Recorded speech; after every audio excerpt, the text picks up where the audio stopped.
Je vous propose de commencer. Donc, bonsoir à tous. Nous sommes réunis pour un rendez-vous espace, le premier rendez-vous spatial donc, de 2021. Et je laisse la parole à Jean-Baptiste Desbois de la Cité de l'Espace qui nous accueille en fait virtuellement, mais en général ces rendez-vous se passent en présentiel à la Cité de l'Espace et en partenariat avec le CNES, la 3AF et la Cité de l'Espace. Et donc je laisse Jean-Baptiste Desbois, donc le directeur de la Cité de l'Espace, nous dire quelques mots. Eh bien, écoutez, bonsoir à vous tous et à vous toutes. Merci d'être là ce soir pour effectivement cette réunion que nous aurions espéré tenir en présentiel, évidemment, à la Cité de l'Espace. On espère ouvrir maintenant pour la mi-mai et donc vous accueillir à nouveau de manière plus chaleureuse, évidemment, donc dans notre établissement. Un très grand merci donc Jean-Yves Le Gall, notre invité pour ce soir, d'avoir honoré cette invitation, qui plus est, on le sait, dans le contexte d'aujourd'hui. Mais on a à cœur de vous entendre pour nous parler de la coopération internationale, la coopération du monde spatial entre les différents pays, parce que c'est certainement un de vos marqueurs, il y en a bien d'autres évidemment, mais un des marqueurs de votre présidence ces dernières années dans le spatial français et international. Donc un très grand merci à vous, et puis je vous propose tout de suite, même fois, de vous laisser la parole, puisque c'est vous que nous souhaitons effectivement, bien entendu, écouter maintenant. Merci à vous, Jean-Yves. Alors, juste merci Jean-Baptiste, quelques consignes pratiques. Merci à nos internautes de couper leur caméra, si par hasard ils avaient laissé. Les micros sont coupés automatiquement. Si vous voulez assister de façon optimale à la présentation, sur la liste des participants, vous cliquez sur Nicolas en grand, clic droit. Nicolas est le régisseur de la Cité de l'Espace et c'est lui qui va afficher les présentations et la vidéo de Jean-Yves Le Gall. Donc vous faites clic droit et vous épinglez en fait, vous l'épinglez, comme ça vous êtes sûr d'avoir la vision optimale. Voilà, et puis il y a un chat, hein, quand vous circulez sur le menu Teams, vous faites afficher la conversation, donc n'hésitez pas à poser des questions pendant les présentations et ces questions seront prise à la fin par Philippe Marchal, voilà, qui animera donc la session d'échange. Voilà. Et je laisse donc la parole à Philippe Marchal qui va introduire le sujet et notre orateur du jour, Jean-Yves Le Gall. Bon, ben merci Nicolas, merci Jean-Baptiste. Là, donc oui, moi je m'improvise en animateur là ce soir, mais avec grand plaisir. Donc, bonsoir à tous nos auditeurs distanciels, hein, bonsoir à Jean-Yves, bonsoir à l'équipe de la Cité de l'Espace. Donc, crise sanitaire oblige, hein, la conférence de ce soir, malheureusement, se tient en ligne et je veux d'emblée quand même remercier l'équipe de la Cité de l'Espace à Toulouse pour en assurer la bonne mise en œuvre. Alors, cette conférence, comme Nicolas vient de le rappeler, donc, est proposée dans le cadre des rendez-vous espace, à l'initiative du groupe régional de l'Association aéronautique et astronautique de France, la 3AFMP, en partenariat donc avec la Cité de l'Espace et le CNES. Donc, le thème de la conférence de ce soir est l'espace comme moteur, atout et, je dirais, exemple de la coopération à l'échelle mondiale. Donc, ce sujet est d'une pleine actualité, je dirais, en cette année 2021, car il est opportunément illustré par deux grands événements spatiaux, là, qui sont des exemples aussi réussis de coopération entre pays.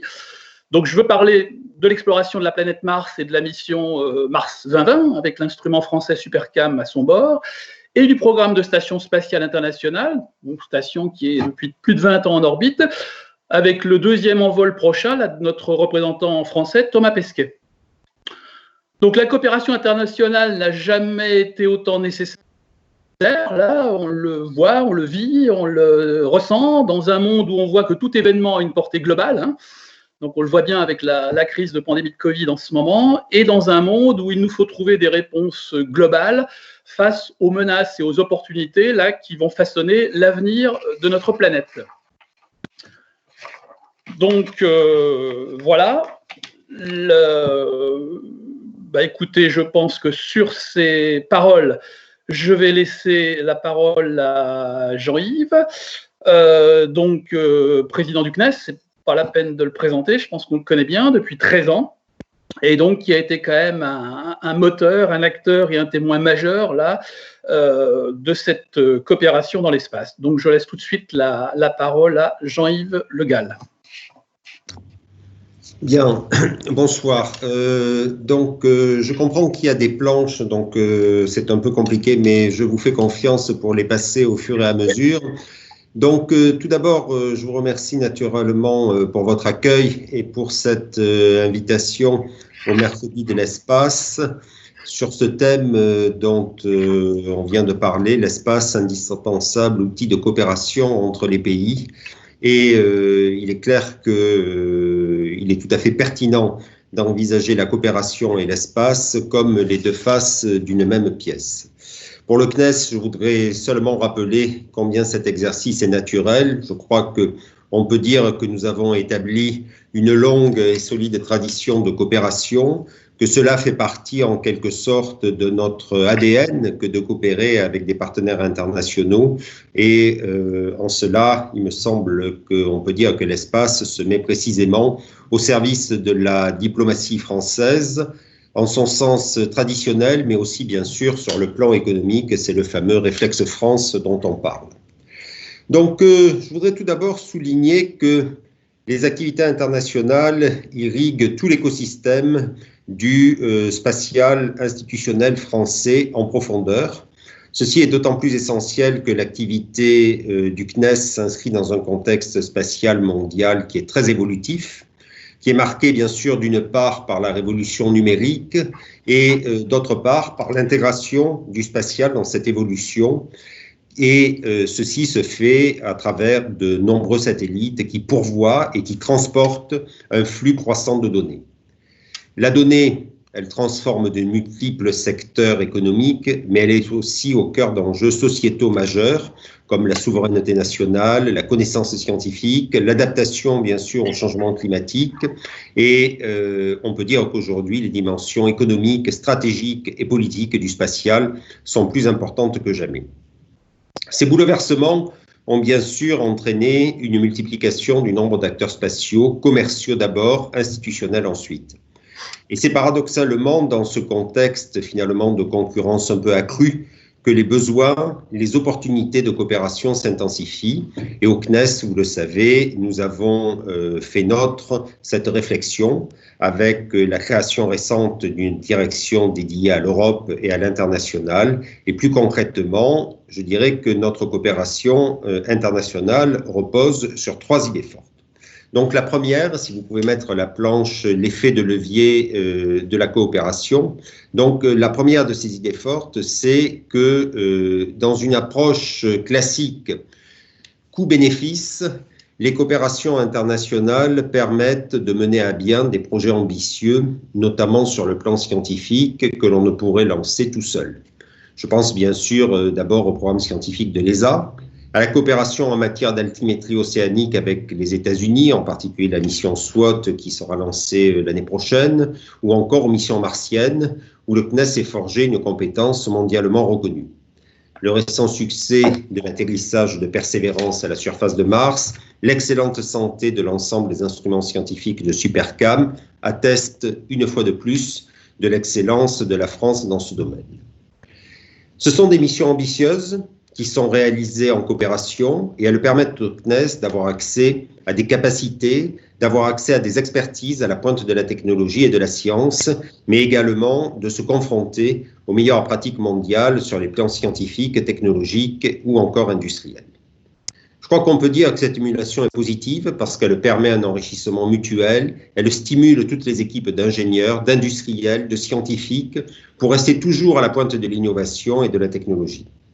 De plus, travailler avec des partenaires internationaux, eh bien, ça permet un enrichissement culturel des collaborateurs du CNES dans ces projets et en retour, cela facilite aussi les échanges sur des coopérations futures. Ces coopérations offrent souvent un effet de levier très puissant.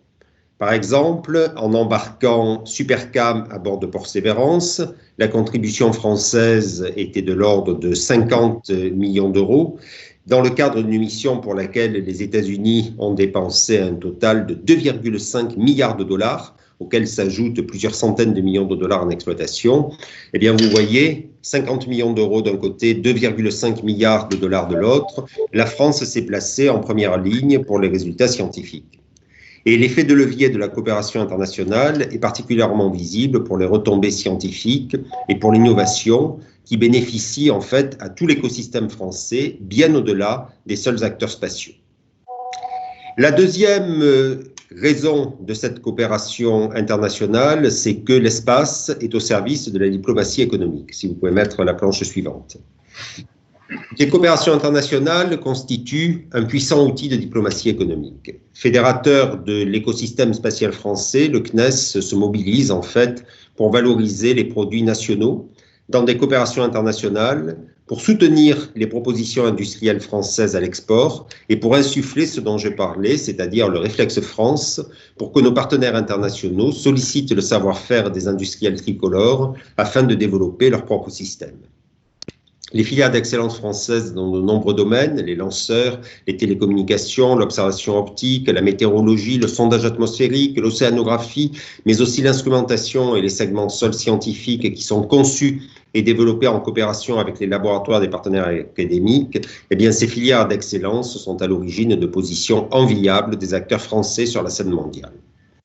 L'objectif est bien sûr de maintenir au meilleur niveau ces compétences afin que l'industrie spatiale française soit en mesure, d'une part, de satisfaire les besoins des utilisateurs nationaux et européens, et d'autre part, de renforcer ses parts de marché à l'exportation, en particulier dans les domaines des services de lancement, des télécommunications et de l'observation de la Terre. Le point d'après, c'est que l'espace est un levier diplomatique reconnu et valorisé. Planche d'après, s'il vous plaît.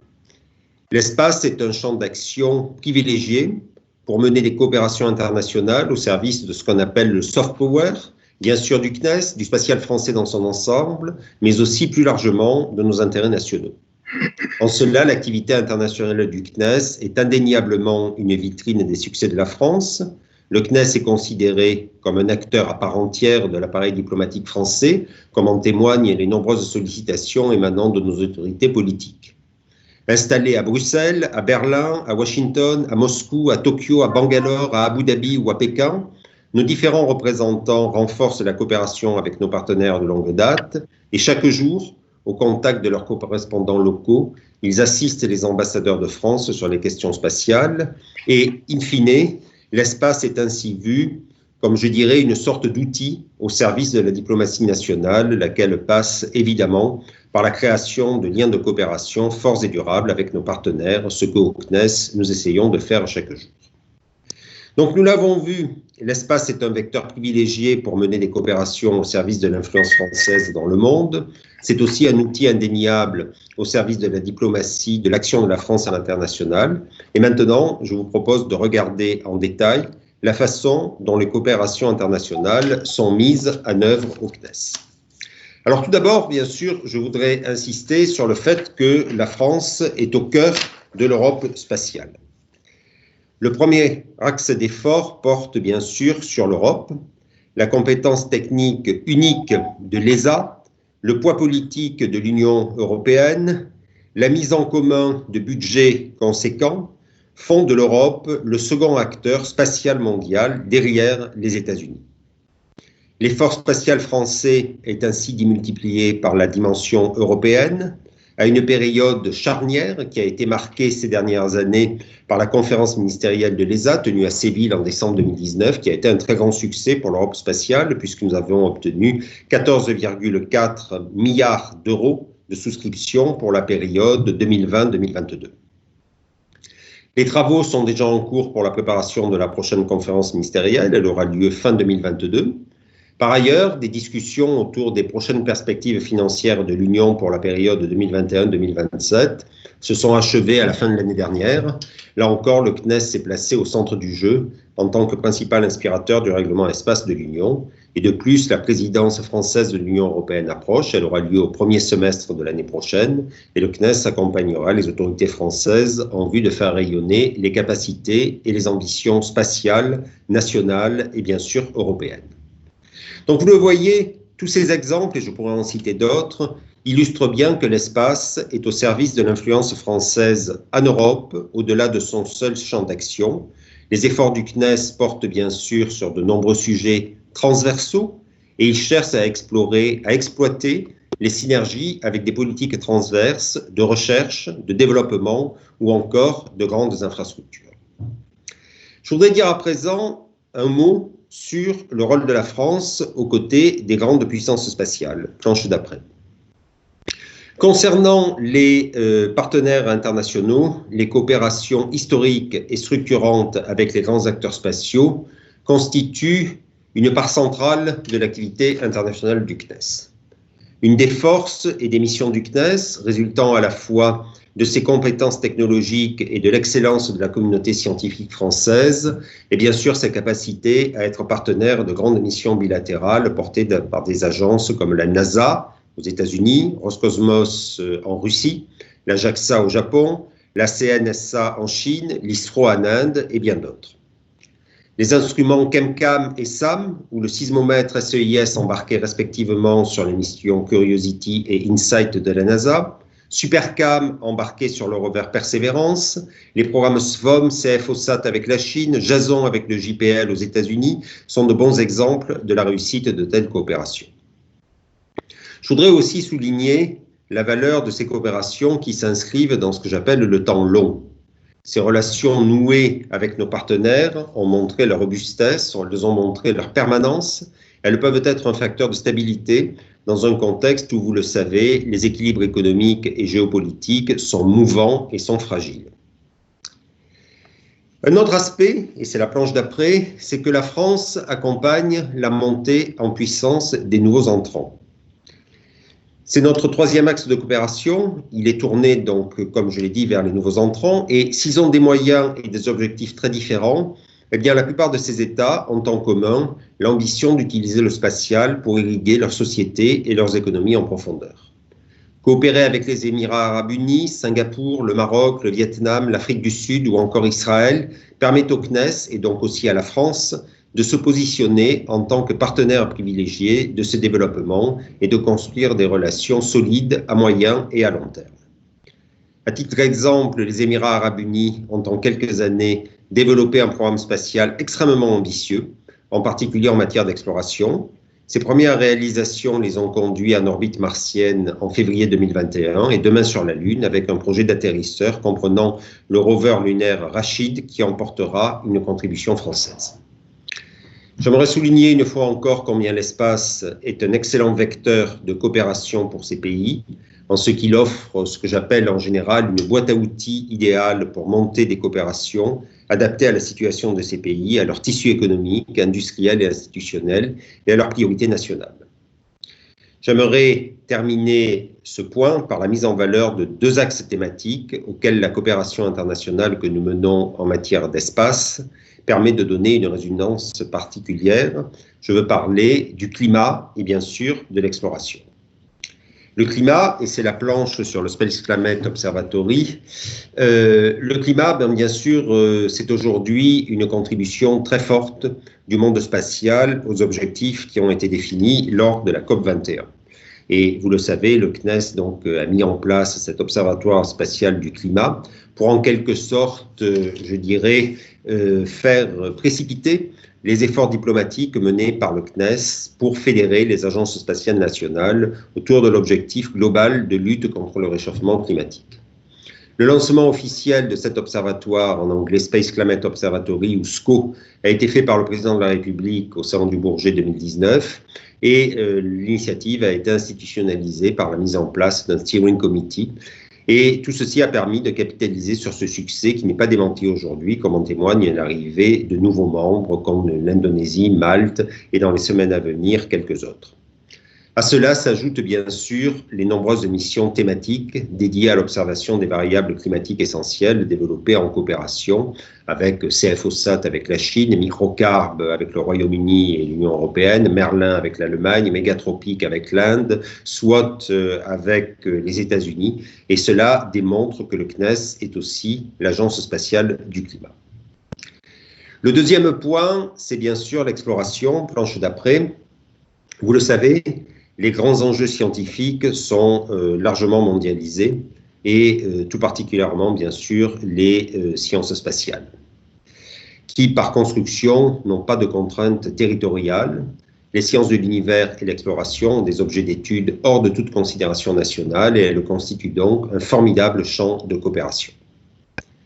La France et le CNES veulent prendre leur part dans cette aventure scientifique, technologique, stratégique, mais finalement au fond très humaine. C'est le cas au travers de l'ESA avec le programme 3P, mais aussi en bilatéral avec les missions martiennes menées avec la NASA et en multilatéral avec le projet MMX développé conjointement avec l'AJAXA et le DLR.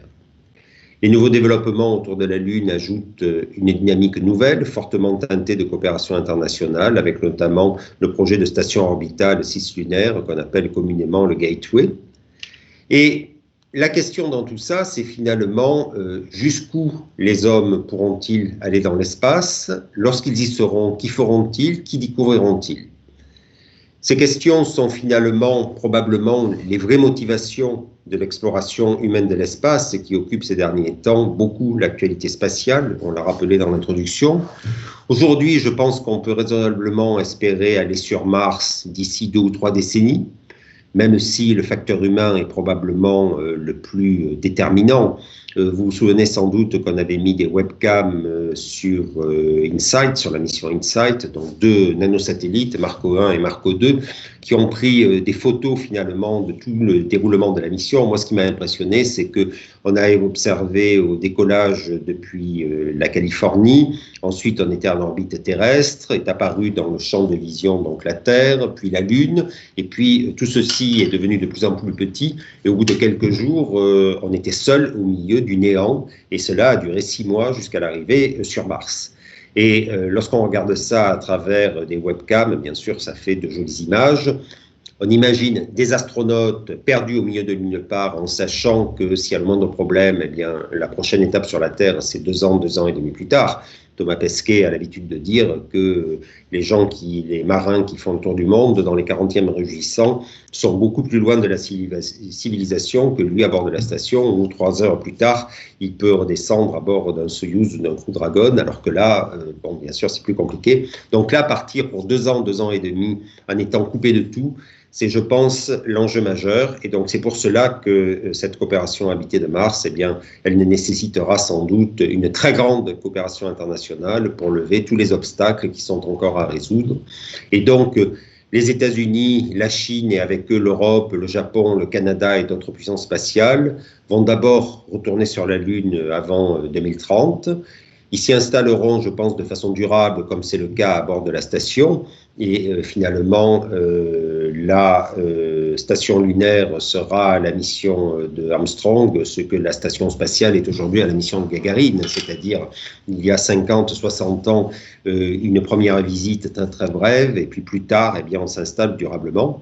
Et donc, aujourd'hui, eh bien, la station, qui est habitée de manière permanente depuis 2001, c'est finalement une sorte de copropriété en orbite où chacun est venu construire un petit morceau de l'appartement. Je me souviens, le premier lancement du premier module de la station, Zvezda, c'était par un Proton. Il se trouve que j'étais à ce moment-là à Baïkonour pour des opérations liées à Starsem, je crois que c'était en 1999-2000, et on avait vu le lancement du Proton. Bon, on se rend compte 20 ans plus tard, le chemin partagé.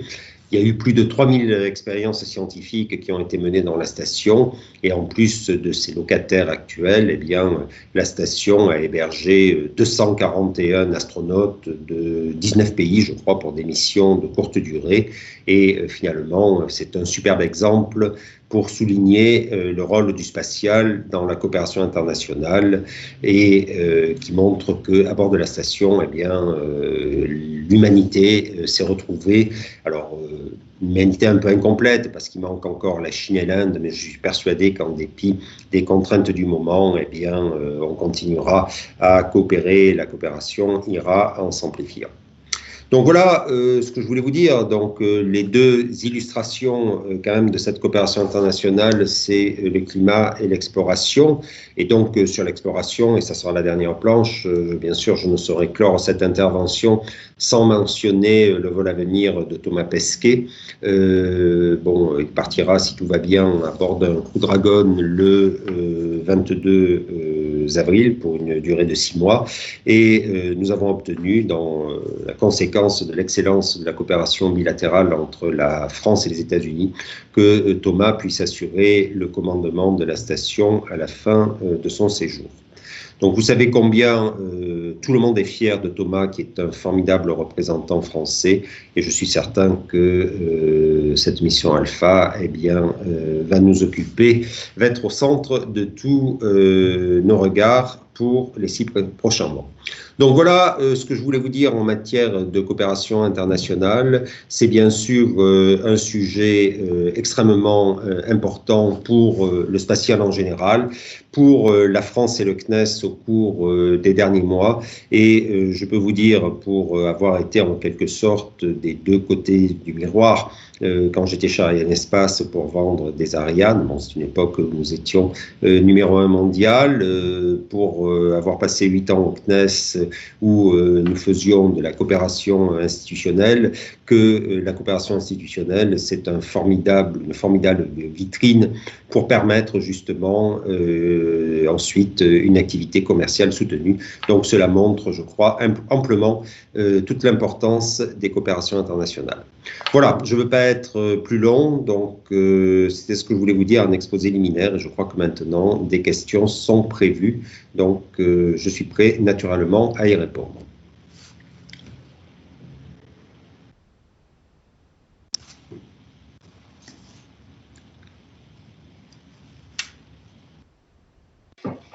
Oui, bonjour. Je reprends peut-être la main et la parole là pour la séance de questions. Donc, merci Jean-Yves là pour ce témoignage là qui était très argumenté, très documenté et qui nous montre finalement un peu combien d'objectifs communs une coopération spatiale globale permet de mettre en œuvre. Hein, et donc, c'est sans doute effectivement l'espace, je pense, un bon modèle là pour apprendre aux nations à coopérer.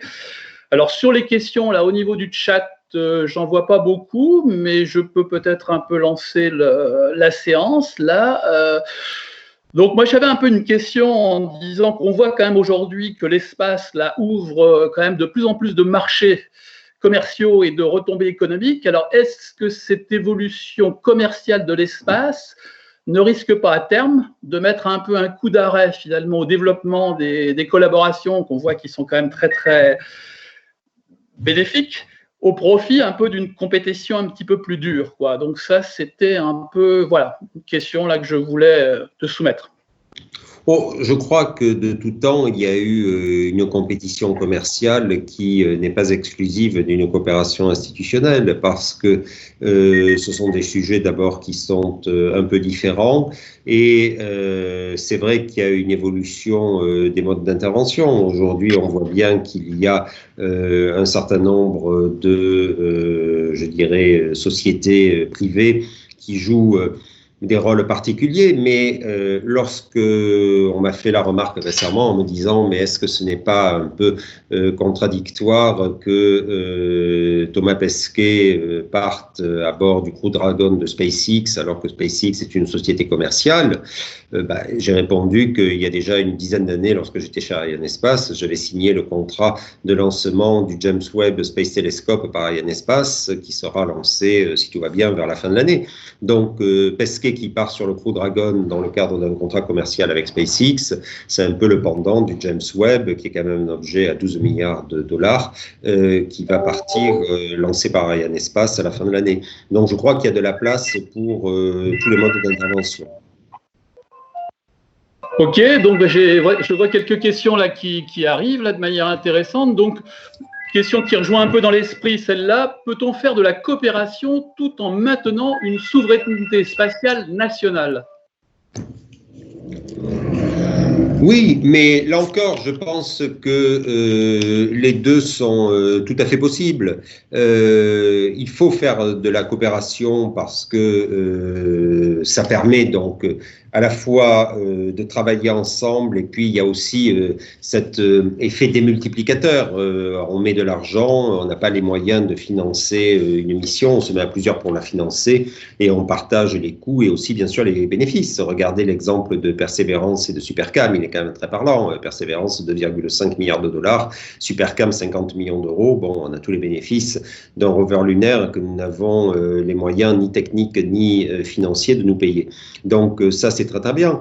Mais ensuite, on continuera à avoir des domaines d'activité. Alors, après, en Europe, bien sûr, les choses évoluent au fil du temps. Il y a de plus en plus d'activités qui se font dans le cadre européen parce qu'il y a la nécessité d'une certaine masse critique si on veut pouvoir rivaliser durablement avec les États-Unis, avec la Chine. Mais je pense que l'un n'est pas exclusif de l'autre. Ok, merci. Donc une autre question là qui me semble aussi intéressante, là, enfin elles sont toutes intéressantes, hein, et donc ça arrive en grand nombre. Quel avenir pour la coopération spatiale quand on voit réémerger un peu une sorte de guerre froide là entre la Chine et les US là? Est-ce qu'effectivement la France peut continuer à travailler simultanément avec des acteurs un peu qui s'opposent, quoi? Je crois que c'est un peu la carte de visite de la France. On a toujours travaillé avec des acteurs qui s'opposent. Je suis allé un nombre incalculable de fois en Russie. Chaque fois que vous voyez un responsable russe d'importance, vous commencez à rappeler que la coopération spatiale entre la France, l'Union soviétique et puis la Fédération de Russie est historique, puisque le général de Gaulle est allé dès 1966, en pleine guerre froide, visiter le cosmodrome de Baïkonour. Donc ça a toujours existé et ça existera toujours. Et aujourd'hui, je crois que un point qui est quand même assez intéressant, c'est de voir que la France a su au fil des années avoir des coopérations avec tout le monde. Donc nos deux grandes coopérations institutionnelles, c'est avec les États-Unis, donc les missions martiennes et le climat, et avec la Chine, les histoires climatiques avec CFOSAT, l'astronomie des hautes énergies avec SVOM et les missions lunaires à venir. Donc, on voit qu'on travaille avec les États-Unis, la Chine. Bon, je pourrais parler bien sûr de la Russie avec la coopération historique autour de Soyouz en Guyane. Donc, aujourd'hui, la France travaille avec tout le monde et c'est un peu notre carte de visite. Ok. Autre question. Coopération, c'est un processus à risque. Là, il faut gérer finalement les difficultés à faire travailler ensemble des nationalités différentes, des cultures différentes, des formations différentes, gérer aussi des risques de transfert de technologie. En gros, de ton point de vue, là, c'est quoi un peu les facteurs clés de la réussite d'une coopération spatiale, quoi, compte tenu un peu de ces difficultés, ces obstacles qu'il faut arriver quand même à surmonter, sachant qu'on n'a pas vraiment droit à l'échec, quoi, dans ce type de coopération spatiale, aux yeux justement un peu des gouvernements là, qui les encouragent. Je crois que la réussite des coopérations internationales dans le domaine spatial, c'est comme dans tous les domaines. Le mot-clé, et ça, bon, vous le savez, j'ai passé beaucoup de temps, notamment à la coopération avec la Russie. Quand on a lancé Starsem en 80, je crois que c'était en 98, personne n'imaginait que ça puisse réussir. Et aujourd'hui, c'est un exemple éclatant de coopération entre la France et la Russie. Mais le mot-clé, c'est la présence. Aller voir les gens, discuter avec eux, créer finalement des relations humaines, parce que on le voit malheureusement avec cette pandémie. Aujourd'hui, les relations internationales tournent un peu au ralenti, parce qu'on a beau faire des visioconférences, envoyer des mails, ça ne remplace pas la réunion quand on va sur place. Et j'espère qu'à un horizon pas trop lointain, on pourra se remettre à voyager pour accueillir des étrangers, surtout quand c'est des étrangers lointains. Quand on travaille avec la Californie ou avec la Chine, bon, il vaut mieux se voir. Donc, c'est la présence, c'est développer une relation mutuelle et regarder Soyouz en Guyane. Bon, c'est un projet auquel j'ai consacré beaucoup de temps. Aujourd'hui, ça marche comme une horloge. Je crois qu'on en est à 25 lancements 2 Soyouz depuis la Guyane, ajouté à une trentaine qui ont été faits à Baïkonour et à Vostochny. C'était quelque chose d'assez, je dirais, improbable au début. Et aujourd'hui, ça marche bien et c'est vraiment une très belle carte de visite. Merci. Autre question, donc, constatant un peu le repli sur soi là, de nombreux pays là, que motive un peu le contexte de crise pandémique actuelle, est-ce que cette crise, enfin ton point de vue un peu là-dessus, risque de renforcer les coopérations un peu dans le spatial ou au contraire de les fragiliser là? Quel est un peu ton sentiment sur cette question, sachant qu'effectivement la crise qu'on traverse en ce moment, montre la nécessité des coopérations, mais d'un autre côté la face un peu aussi de repli sur soi de chacun. Je ne fais plus de pronostics sur la sortie de crise parce que depuis un an, notamment vis-à-vis des personnels du CNES, j'ai tenu un discours, je dirais, par définition toujours optimiste, parce que je suis toujours optimiste, mais dont on voit bien les limites. Donc aujourd'hui, je crois qu'il faut avoir une attitude assez prudente. Le grand espoir, c'est bien sûr la vaccination qui permettra de nouveau de rencontrer des gens, c'est vrai pour la vie au quotidien, mais c'est vrai aussi pour les relations internationales. Il est clair qu'il y aura des conséquences très très fortes parce que moi je suis frappé de voir qu'un certain nombre d'instances qui se réunissaient chaque année dans le spatial, et Dieu sait s'il y en a, il y a tout un tas de colloques, de réunions, de symposiums qui, après 2 ans de réunions de façon virtuelle, j'ai du mal à imaginer que ça réexiste physiquement parce que d'autres habitudes auront été prises. Bon, cela dit, c'est une évolution. En général, les évolutions se font finalement au fil du temps. Là, c'est une évolution brutale. Je ne sais pas si on peut dire que c'est une révolution, mais il est clair qu'on ne travaillera pas après cette crise, si tant est qu'il y a un moment où on puisse dire après, parce que je ne sais pas du tout comment les choses vont évoluer dans les mois qui viennent, mais on ne travaillera pas dans quelques mois comme on travaillait il y a quelques mois. Donc, il faudra s'adapter. Très probablement, il y aura un besoin toujours accru de coopération parce que on peut redouter quand même qu'il y ait moins de budget à l'avenir parce que toutes les mobilisations qu'il a fallu faire sur toute la planète pour faire face à la crise aujourd'hui, il y a un moment, naturellement, il faudra bien les payer.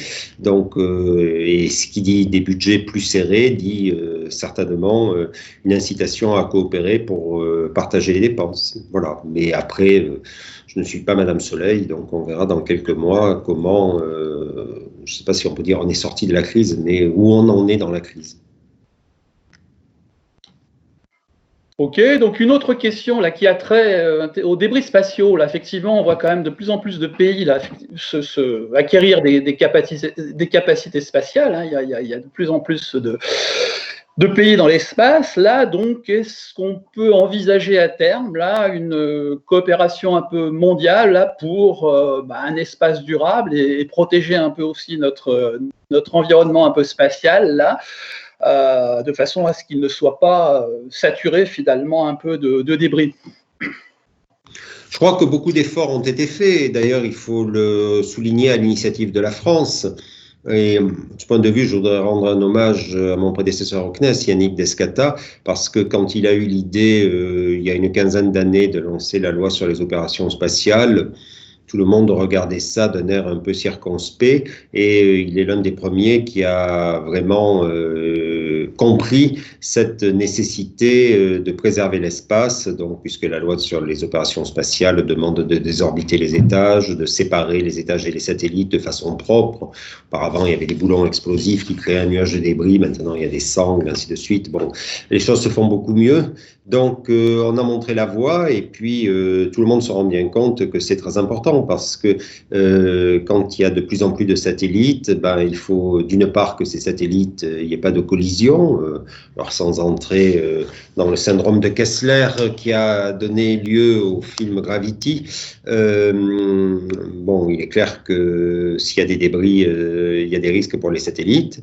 Et puis, l'autre aspect aussi, c'est que à partir du moment où il y a de plus en plus de satellites, il faut gérer ce parc de satellites, donc désorbiter les constellations éventuelles, les choses comme ça. Même les astronomes se sont mis de la partie puisque certains satellites faisaient de la lumière parasite. Donc il faut en quelque sorte aller vers ce qu'on appelle le vivre ensemble. Et là aussi, je pense qu'on va y arriver. Il n'y a qu'à voir ce qui se passe dans l'espace aérien ou l'espace maritime. Il y a énormément d'avions qui circulent, énormément de bateaux, et puis tout est fait pour qu'il n'y ait pas de collision et autres. Donc je pense que là aussi, mais l'espace est en train de gagner en maturité. Alors une question à peu près dans le même esprit, là, effectivement, on voit quand même une accélération là, des activités des États là, pour l'exploration habitée finalement de l'espace, hein, Lune et Mars, là. Donc, est-ce qu'il est envisageable, à quelque part, de mettre en place un nouveau traité international sur le droit de l'espace, de façon à, quelque part, réguler un peu ces activités ? C'est probablement quelque chose qui va arriver sur la table à partir du moment où ça va monter en puissance. Donc, la Lune, c'est l'affaire, à mon avis, d'une dizaine d'années. D'ici 10 ans, je pense que le projet Artemis, il y aura des gens qui séjourneront de temps en temps pour des durées relativement longues sur la Lune. Vous avez vu que la Chine et la Russie ont proposé un projet aussi de station sino-russe. Mars, comme je l'ai dit, c'est quand même à plus long terme. Hein. Je ne suis pas sûr qu'on aille sur Mars. Je connais les déclarations de certains milliardaires américains qui expliquent qu'on y va demain, mais enfin, c'est quand même pas pour demain, justement.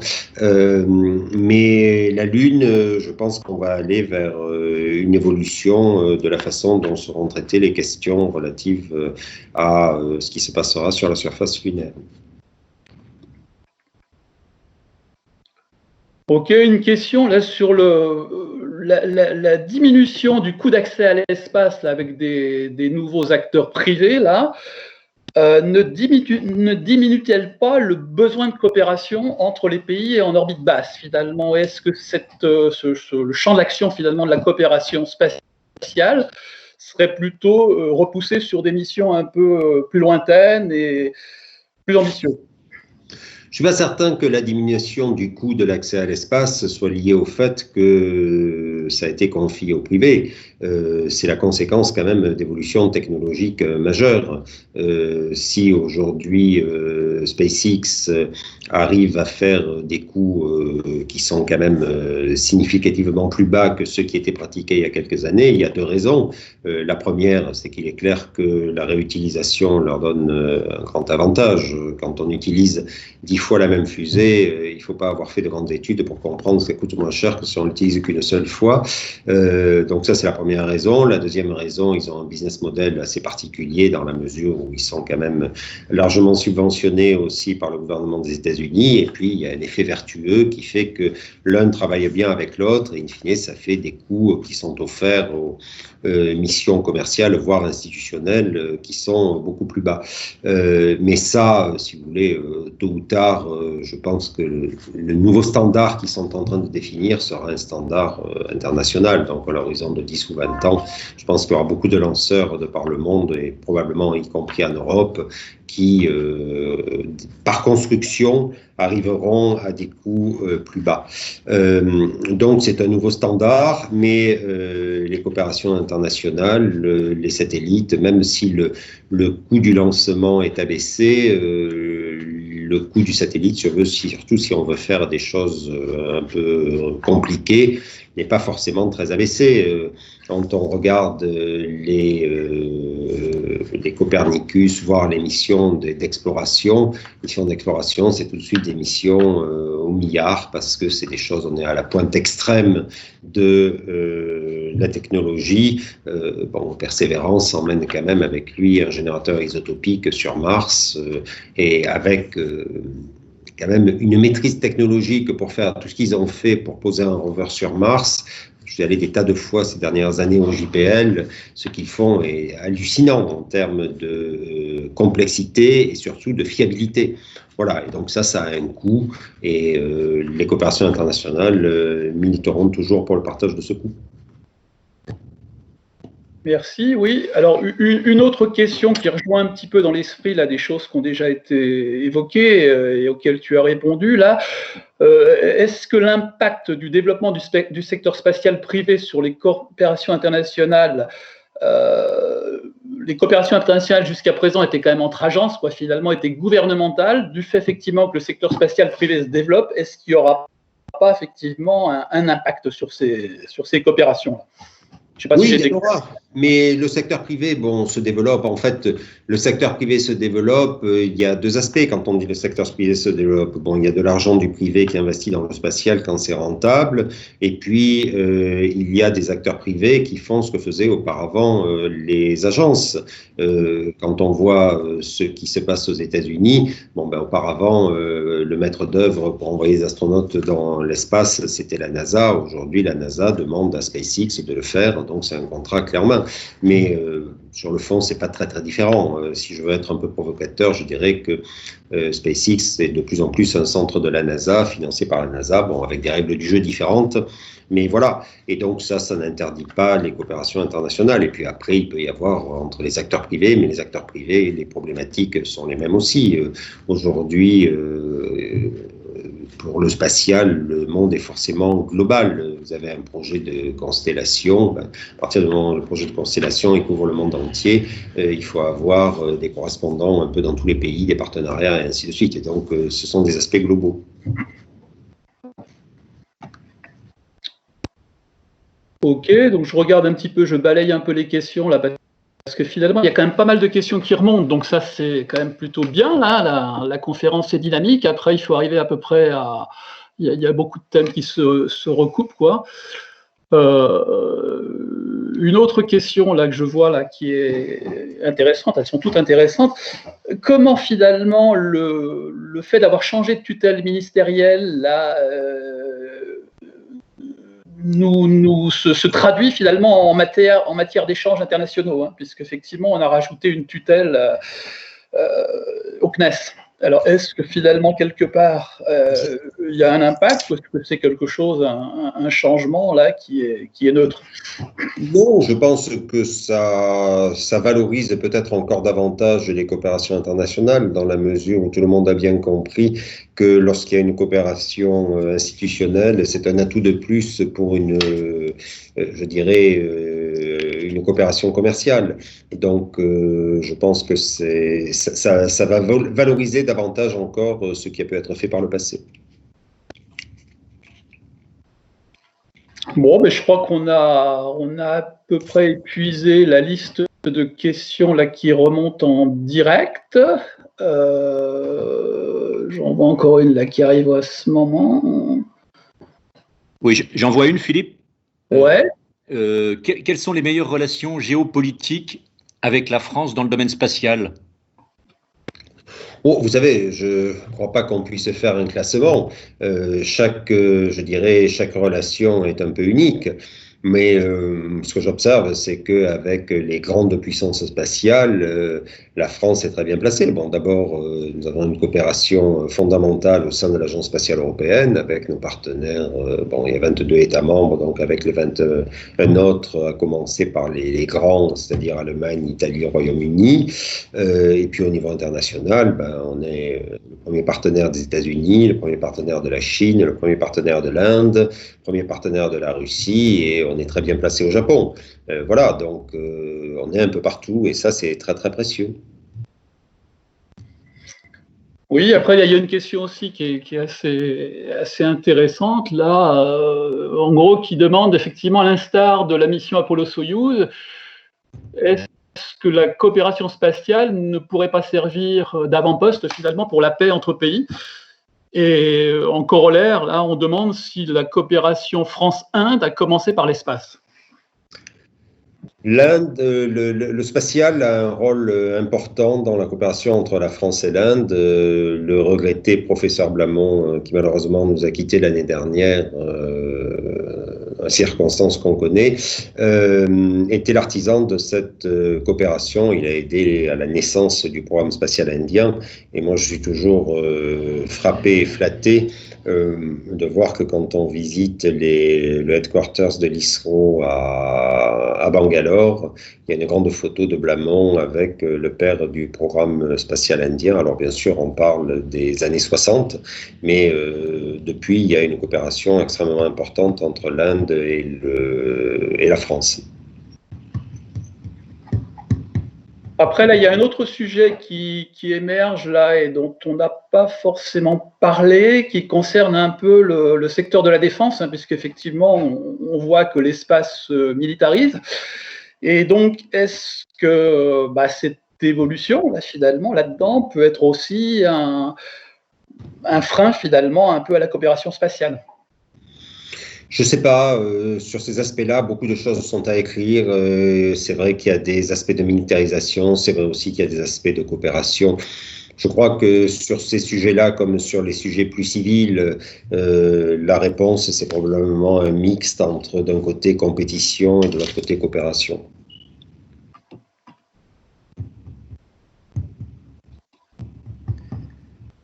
Je regarde en temps réel.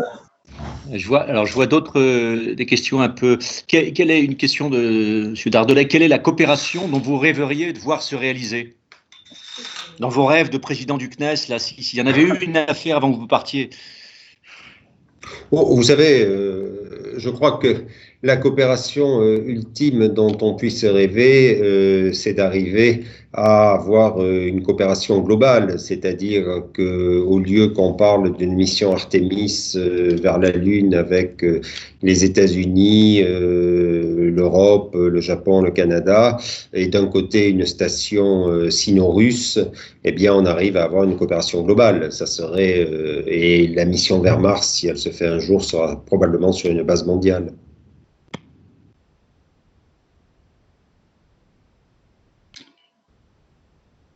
Bon, mais je pense qu'on a, Voilà. on a fait quand même le tour là, de pas mal de sujets. Là. Je ne sais pas ce que tu en penses, Nicolas. Là, on est un petit peu en avance sur le timing, mais je pense que c'était quand même dense et riche. Une question un peu poil à gratter peut-être de Gilles Denis. Est-ce qu'on ne fait pas avec SpaceX la même erreur qu'au démarrage de l'aventure Falcon? Sous-estimer l'impact. Est-ce que les agences spatiales ne sont pas trop conservatrices sur leur perception des rôles respectifs du public et du privé? Vous savez, personnellement, j'ai été l'un des premiers à dire qu'il fallait se méfier de SpaceX, à une époque d'ailleurs où beaucoup de gens pensaient que je m'égarais. Une décision fondamentale que j'ai fait prendre au CNES à mes yeux, c'est le développement du moteur Prometheus. SpaceX a surfé sur le moteur Merlin qui a été développé par la NASA entre 1990 et 2000, 10 ans de développement, 10 milliards de dollars. Vous regardez tous les vols de SpaceX sur le Falcon qui utilise le moteur Merlin, il n'y a jamais eu le moindre problème parce que c'est un moteur qui est absolument remarquable. Les difficultés observées récemment sur le Starship ont toutes comme origine le moteur Raptor, qui lui a été développé par SpaceX et qui à l'évidence n'est pas encore le domaine de fonctionnement du moteur Merlin, et donc le moteur Raptor a encore beaucoup de progrès à faire. Bon, voilà, donc si vous voulez, moi j'ai lancé très vite le développement du moteur Prometheus. Bon, Prometheus va tourner au banc, et Prometheus est la brique élémentaire des futurs lanceurs européens. Je suis frappé de voir que dans tous les groupes de travail qui ont été mis en place entre la France, l'Allemagne et l'Italie, Prometheus est central. Donc, dans quelques années, les lanceurs européens seront construits sur Prometheus, comme aujourd'hui le Falcon est construit autour du moteur Merlin. Donc, si vous voulez, si je fais le bilan dans quelques années de mon passage au CNES, eh bien, je pense que le point central aura quand même été Prometheus. Alors, un sujet qui s'affiche aussi, là, c'est effectivement le SCO, là. C'est sûrement un modèle de coopération, là, puisqu'il touche effectivement à un intérêt commun, qui est quand même la préservation de notre environnement, de notre planète, là. Donc, la question, c'est en gros, là, quelles sont les actions concrètes qui sont prévues un peu dans ce cadre-là, au niveau un peu de la coopération qui a été mise en place autour de ce dispositif? Si vous voulez, le SCO, c'est une sorte d'endroit où on met en commun des données d'origine spatiale pour lutter contre le climat. Et c'est en train de monter très fort en puissance parce qu'on l'a lancé au moment de l'administration Trump, donc les États-Unis étaient réticents. En gros, c'est comme à la bourse, quoi. On a acheté quand la bourse était basse, la bourse du climat était basse sous Trump. Là, avec Biden, évidemment, ça remonte très fort. Donc, je suis rappelé que beaucoup de gens qui n'avaient pas envie de rejoindre le SCO en ce moment sont en train de le rejoindre parce que on était là au bon moment. Voilà. Donc, le SCO, là aussi, ça sera quelque chose qui, à mon avis, va se développer dans les années qui viennent. Bon, une question personnelle, là. Quel conseil en matière de coopération donnerais-tu à ton successeur là? Bon, effectivement, toi qui l'as quand même si bien dynamisé là, durant ta présidence du CNES, et puis pas que du CNES, hein, du Conseil de l'ESA et de l'IAC. Donc, effectivement, un grand acteur là, de cette coopération spatiale. Donc, en gros, dans le cadre d'une succession. Et je me garderai bien de donner le moindre conseil à qui que ce soit. La seule chose que je pourrais dire, c'est qu'à l'évidence d'avoir développé ces coopérations, ça a été positif. Et donc, à partir de là, il faut en tirer les conséquences, c'est tout.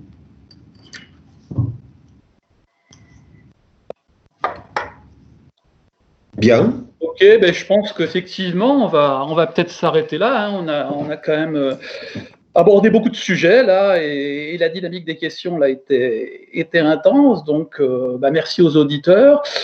Donc, je crois que moi, je voudrais conclure cette conférence là en remerciant d'abord chaleureusement Jean-Yves Le Gall hein, pour son témoignage très, très documenté, très argumenté. Hein. Qui nous a montré en quoi la coopération finalement dans l'espace était quand même une réussite d'hier, mais je pense une réussite de demain encore, et puis sans doute un modèle beaucoup plus global pour apprendre un peu aux pays à coopérer. Hein. Je pense qu'on peut s'inspirer beaucoup de ce qui est fait dans le spatial. Je voudrais remercier aussi tous les auditeurs là, qui ont suivi cette conférence là, de manière très, très attentive. Hein. Je crois qu'on a eu pas mal de connexions, donc ça c'est bien. Et puis remercier la Cité de l'Espace là, pour son organisation sans faille. Hein. Je reconnais que c'est pas simple et bravo à eux. Et puis le dernier mot de clôture, là, ce sera une citation de Gagarine, hein, puisqu'on va fêter le 60e anniversaire de son premier vol humain là, au mois d'avril, qui avait déclaré « En regardant la Terre de loin, vous réalisez qu'elle est trop petite pour qu'il y ait du conflit et juste assez grande pour qu'il y ait de la coopération. » Donc, je vous laisse méditer cette conférence, les résultats sur cette citation, et je vous souhaite une bonne fin de soirée à tous et à toutes. Merci. Merci. Merci. Merci à vous.